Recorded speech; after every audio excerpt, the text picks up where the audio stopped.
Hello viewers welcome to my YouTube channel daily information.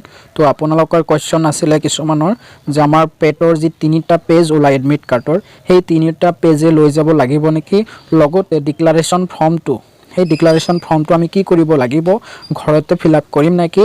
আৰু এটা question আছিলে যে সিগনেচাৰ আৰু আমাৰ যি টিপ সহিৰ কথা কোৱা হৈছে এই দুটা কেতিয়া আমি দিব লাগিব বা কৰিব লাগিব, ঘৰত কৰিব পাৰিম নেকি। তো আজি এডমিট কাৰ্ডৰ তিনিটা পেজলৈ আজি আপোনালোকৰ হৈতে কথা পাতিম। তো ভিডিওটো হেকলৈ চাই থাকিব। তো প্ৰথম যোনটো আছে এডমিট কাৰ্ডৰ এইটো সিগনেচাৰ আৰু আমাৰ থাম্ব ইমপ্ৰেশনৰ কথা কোৱা হৈছে, অৰ্থাৎ টিপ সহিৰ কথা কোৱা হৈছে। তো candidate left hand thumb impression ইয়াতে লিখা আছে to be put before reaching the center পোৱাৰ পিছতহে আপুনি এইটো থাম্ব ইমপ্ৰেশনটো মাৰিব, অৰ্থাৎ টিপ সহি মাৰিব। এইটো কোনো কথা নহয়, এইটো কোৱা নাই, ক্লিয়াৰলি কোৱা নাই যে ছাৰহঁতৰ আগতে মাৰিব লাগিব। যদি আপুনি সেন্টাৰত ইন্টাৰ কৰাৰ পিছতো যদি সাইটত ব্যৱস্থা কৰি দিছে থাম্ব ইমপ্ৰেশনৰ মাৰাৰ কাৰণে, তো তাতে গৈ আপুনি মাৰি ল'ব পাৰে। নহ'লে যেতিয়া এক্সাম ষ্টাৰ্ট হোৱাৰ অলপ আগে সেই অৱস্থাটো মাৰি ল'ব পাৰে, বা সেই অৱস্থাত ছাৰহঁতেও ক'ব যে তোমালোকে এইটো মাৰি লোৱা, তোমালোকে টেনশ্যন ল'ব নালাগে। তাতে ছাৰহঁত বহুত হেল্প কৰিব বা হেল্প কৰাৰ মানুহ থাকিব। কেতিয়া কি কৰিব লাগিব সেইখিনি কথা কৈ দিব। এইটো কোৱা হৈছে যে সেন্টাৰত যোৱাৰ পিছতহে এইটো টিপ সহি আমি মাৰিব লাগিব।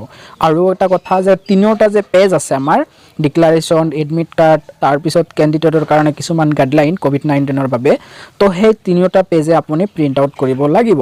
প্ৰিণ্ট আউট কৰি আকৌ এডমিট কাৰ্ডৰ যোনটো ফাইল, অৰ্থাৎ 1 নম্বৰ পেজ যোনটো আছে সেই 1 নম্বৰ পেজটো আপোনালোকে জেৰক্স কৰি ৰাখিব। কাৰণ এইবাৰ কোভিড-19ৰ কাৰণে যিবোৰ এক্সাম হৈ গ'ল, এন্ট্ৰেন্স এক্সাম, সবতে এডমিট কাৰ্ডটো ৰাখি দিছে, কাৰণ এইটো সিকিউৰৰ কাৰণে আমাৰ। তো এই এডমিট কাৰ্ডটো জেৰক্স কৰি কিন্তু ৰাখিব, এইটো নহ'লে পিছত আকৌ ক'ব যে জেৰক্স কৰি ৰাখা নাই, ৰোল নাম্বাৰটো নাই, এপ্লিকেশ্যন আইডি নাই, যেনেকুৱা এতিয়া হৈছে বহুতৰ এপ্লিকেশ্যন আইডি হেৰাইছে বা লগত নাই। তো তেনেকুৱা যাতে নহয়, আকৌ কৈছোঁ আপোনালোকে এডমিট কাৰ্ড জেৰক্স কৰি ৰাখিব। তাৰপিছত ইয়াতে চাওক কেণ্ডিডেট সিগনেচাৰ, এইটো সিগনেচাৰ আমি কেতিয়া কৰিম, যেতিয়া আমাৰ এক্সাম ষ্টাৰ্ট হ'ব তেতিয়া ছাৰহঁত আহিব, অৰ্থাৎ ছাৰহঁত যে থাকিব আপোনাৰ ভেৰিফাই কৰিব, এনসাৰ শিটত সিগনেচাৰ কৰিব, তেতিয়া আপুনি ইয়াতে সিগনেচাৰ কৰিব লাগিব। ইয়াতে কৈছে যে to be assign on the day of examination in the presence of invigilator. ছাৰহঁত যে থাকিব, অৰ্থাৎ যোনসকল ডিউটিত থাকিব সেই ছাৰহঁতে আপোনাৰ এনসাৰ শিটত সিগনেচাৰ কৰিব, তেতিয়া আপুনি ইয়াতে সিহঁতৰ সন্মুখতে সিগনেচাৰ কৰিব লাগিব। তাৰপিছত ইয়াতে কোৱা হৈছে এইখিনি অলপ কৈ দিছোঁ, তাৰপিছত কিছুমান কথা এৰি দিম। আপোনালোকে প্ৰিণ্ট আউট যদি কৰিছে পঢ়ি ল'ব, তিনিটা পেজে ভালদৰে পঢ়িব, কি নিয়ম আমি ফ'ল' কৰিব লাগিব সেইখিনি কথা ভালকৈ ইয়াতে লিখা আছে।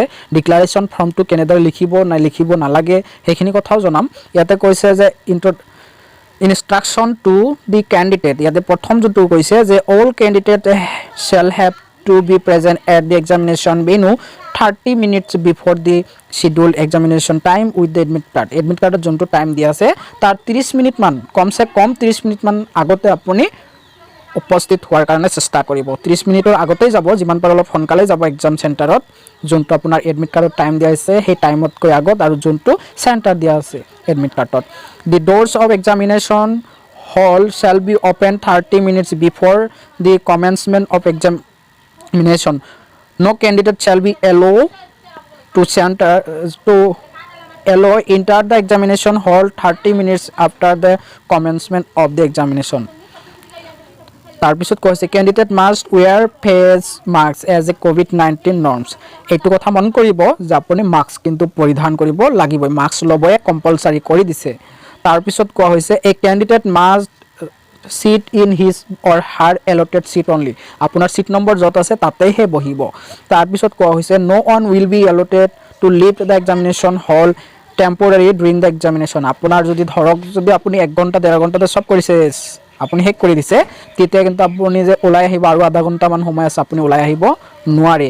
কোৱা হৈছে যে candidate can leave the examination hall till 12 PM, আপুনি 12টাতহে ওলাব পাৰিব, যেতিয়া ছাৰহঁতে ওলাব দিব।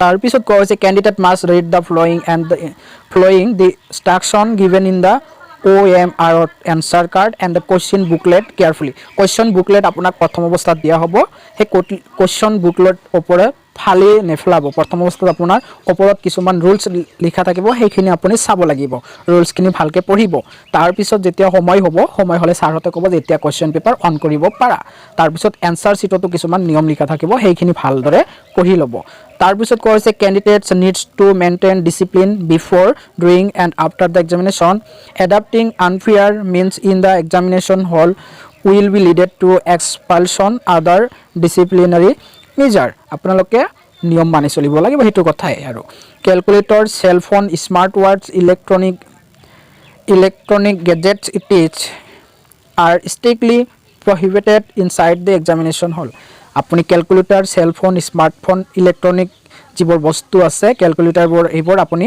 লৈ যাব নোৱাৰিব এইবোৰ ষ্ট্ৰিক্টলি বেন কৰা আছে এক্সাম হলৰ ভিতৰত candidate need to handle the answer card very carefully and should not fold bend the card আপোনাৰ সেই এনচাৰ কাৰ্ড যোনটো থাকিব সেইটো আপুনি বেণ্ড যাতে নহয় বা ফাটি যাতে নাযায় ছিঙি যাতে নাযায় candidate must bring their own black ball pen আপুনি ব্লাক বল পেন লৈ যাব সেইটোৱে ইউজ কৰিব the the admit is to be submitted at the examination center ইয়াতে চাওক মই যোনটো কথা আগতে কৈ ল'লোঁ সেইটো কথাই কোৱা হৈছে যে admit card to be submitted at the examination centre exam চেণ্টাৰত আপুনি এডমিট কাৰ্ড ছাবমিট কৰিব লাগিব তাৰপিছত কোৱা হৈছে student are requested to keep photocopy of the admit card for future reference এইটো কেতিয়াও পাহৰি নাযাব আপুনি এডমিট কাৰ্ডৰ প্ৰথম পেজটো হ'লেও আপুনি কি কৰিব জেৰক্স কৰি ৰাখিব কাৰণ কাউন্সেলিঙত বা এডমিশ্যনত আপোনাৰ এডমিট কাৰ্ডটো বিচাৰিব তেতিয়া আপুনি দিব নোৱাৰিব ক'ব যে জমা দি দিছোঁ তেতিয়া কিন্তু আকৌ বিপদত পৰিব পাৰে তাৰ কাৰণে আকৌ কৈছোঁ এডমিট কাৰ্ড জেৰক্স কৰি ৰাখিব এতিয়া আহিল ডিক্লাৰেশ্যন ফৰ্মখন এই ডিক্লাৰেশ্যন ফৰ্ম লৈ বহুতে কুৱেশ্যন কৰি আছিলে বহুতে সুধি আছিলে কেনেদৰে লিখিব বা আমি লিখিব লাগিব নেকি তো ডিক্লাৰেশ্যন ফৰ্মখন ইয়াতে চাওক যে আপোনাৰ নামটো লিখিব এই ৰেচিডেণ্ট অফ গাঁৱৰ নামটো বা আপোনাৰ টাউনৰ নামটো লিখি দিব do hereby declare that I will abide by all the instruction given and also declare the following যে মই ওপৰত দিয়া বা তলত দিয়া যিকেইটা ইনষ্ট্ৰাকশ্যন আছে অৰ্থাৎ ৰুলছ আছে ৰুলছকেইটা আমি পঢ়িছোঁ পঢ়াৰ পিছত তাৰপিছত আমি ডিক্লাৰেশ্যন দিবলৈ গৈ আছোঁ এনেকুৱা কথা কৈছে প্ৰথমে কৈছে I have in the last 14 days please tick wherever it is applicable to you otherwise leave it blank আপুনি blank ৰাখিব যদি আপোনাৰ ক্ষেত্ৰত প্ৰযোজ্য হয় তেতিয়াহে আপুনি টিক মাৰ্ক লগাব যে বিগত 14 দিনত আপুনি দ্য ফ্লোয়িং ফ্লু লাইক সিম্পটমছ আপোনাৰ 14 দিন ধৰি ইয়াৰ ভিতৰত যিকোনো এটা সিম্পটমছ আছে নেকি যদি আছে যে ফেভাৰ যদি আছে টিক মাৰ্ক লগাব কফ যদি আছে তাৰপিছত ব্ৰিথলেছ বা শৰ্ট থ্ৰট বা ৰানি নোজ এইবোৰ যদি আছে ধৰক আপোনাৰ জ্বৰ হৈ আছে কাহ হৈ আছে মূৰৰ বিষ এইবোৰ যদি আছে দেন আপুনি টিক মাৰ্ক লগাব ধৰক নাই আপুনি টিক মাৰ্ক লগাব নালাগে একো কৰিব নালাগে ব্লাংক ৰাখি দিব তো আপোনালোকৰ সুবিধাতে কৈ থৈছোঁ আপোনালোকে এইটো ব্লাংক ৰাখি দিয়ক কোনো ধৰণৰ প্ৰব্লেম নহ'ব 2 নম্বৰত কৈছে been in close contact with a confirm case in COVID-19 আপুনি COVID-19 পজিটিভ পোৱা কোনোবা ব্যক্তিৰ কনফাৰ্ম হোৱা COVID-19 অৰ্থাৎ পজিটিভ হোৱা কোনোবা ব্যক্তিৰ কণ্টেক্টত আছিল নেকি ক্লোজ কণ্টেক্ট ধৰক ঘৰত কোনোবাৰ হৈছিল নেকি COVID-19 বা ক্লোজ ফ্ৰেণ্ডৰ হৈছিল নেকি তেনেকুৱা যদি হৈছিল টিক মাৰ্ক লগাই দিব হয়তো হোৱা নাই দেন টিক মাৰ্ক লগাব নালাগে একো কৰিব নালাগে নট আণ্ডাৰ মেণ্ডেটৰী কোৱাৰেণ্টাইন আপুনি কি কোৱাৰেণ্টাইনত চেণ্টাৰৰ ওচৰত আছিল নেকি তেনেকুৱা কথা কোৱা হৈছে যে নট আণ্ডাৰ মেণ্ডেটৰী কোৱাৰেণ্টাইন আপুনি মেণ্ডেটৰী কোৱাৰেণ্টাইনৰ ওচৰত নাছিল চাগে তাৰপিছত কোৱা হৈছে I have not travel to any state country in the last 15 days I have not travel হয় যে মই ট্ৰেভেল কৰা নাই এইটো ডাইৰেক্ট চিন লগাই দিব যে মই ট্ৰেভেল কৰা নাই 14 দিন যে এই 14 দিনৰ ভিতৰত বেলেগ কোনো ষ্টেট বা কাউণ্ট্ৰিত ট্ৰেভেল কৰা নাই তাৰপিছত কোৱা হৈছে 2 নম্বৰত কোৱা হৈছে the health and the wellbeing of our community is our first priority therefore this center reserve the right to any entry to its